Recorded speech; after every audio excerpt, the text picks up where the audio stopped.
Kita tentunya mengenal yang namanya jihad.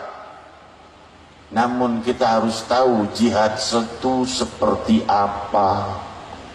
Jangan bicara jihad kalau emosi itu setan, bukan jihad namanya. Hadirin hadirat, beda antara emosi dengan jihad. Kalau seandainya jihad, Rasul bilang jangan memukul wajah, jangan menyerang wanita dan anak-anak, jangan menyerang yang tidak bersenjata, jangan menyerang yang tidak menyerang. Nah, itu namanya jihad. Kalau kita tidak diserang, haram kita menyerang orang. Itu untuk yang di luar Islam, apalagi yang sesama muslimin. Rasul sallallahu alaihi wasallam itu adalah orang yang cinta kepada seluruh makhluknya Allah, kepada sesama manusia cinta, dan Rasul ingin umatnya mencintai manusia, dan belum sempurna iman seseorang sebelum dia mencintai manusia satu sama lain. Jika seseorang mencintai muslimin saja, tidak menyayangi orang-orang yang di luar Islam, maka belum sempurna imannya seperti Sayyidina Muhammad. Ya, tidak ada yang bisa imannya sama seperti Nabi Muhammad tentunya. Tapi paling tidak kita mengambil sebutir saja daripada mutiara-mutiara keindahan budi pekerti Nabi Muhammad, dari rahasia kemuliaan Isra wal Mi'raj Nabi Muhammad sallallahu alaihi wasallam. Hadirin hadirat, siapa yang paling ingin orang non muslim masuk Islam? Siapa?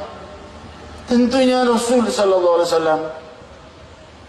Tetapi Rasul justru lemah lembut pada orang-orang yang non muslim itu.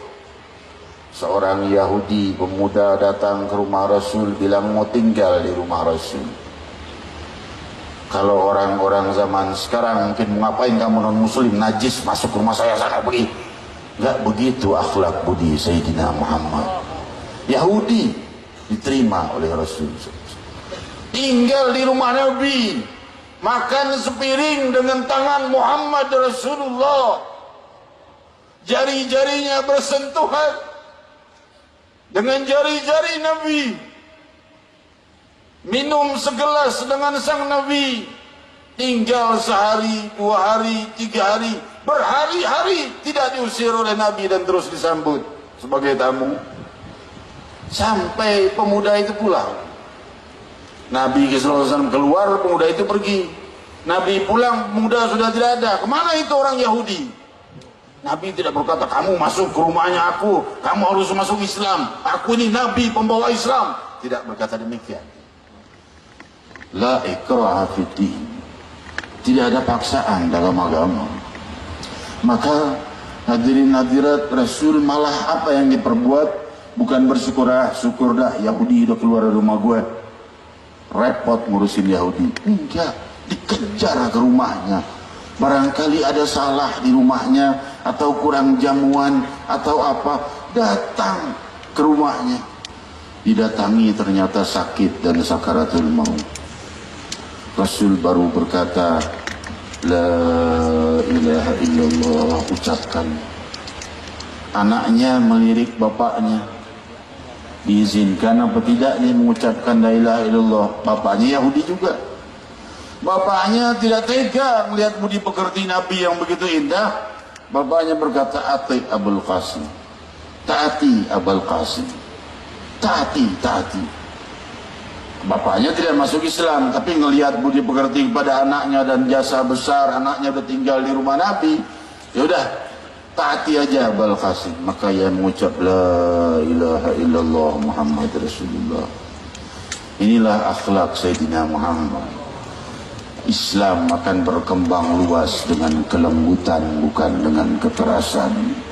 Kekerasan hanya akan menghancurkan Islam dan agama kita sendiri dan diri kita sendiri. Maka oleh sebab itu kelemah lembutan itu perlu. Budi pekerti itu senjata terkuat untuk mencapai kemenangan dan keberhasilan di dalam dakwah kita.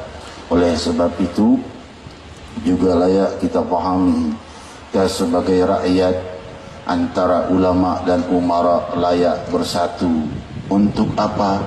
Untuk supaya terjadinya pembenahan masyarakat yang baik.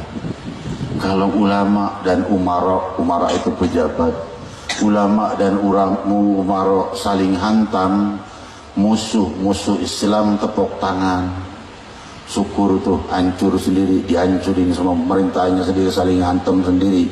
Jangan begitu ya.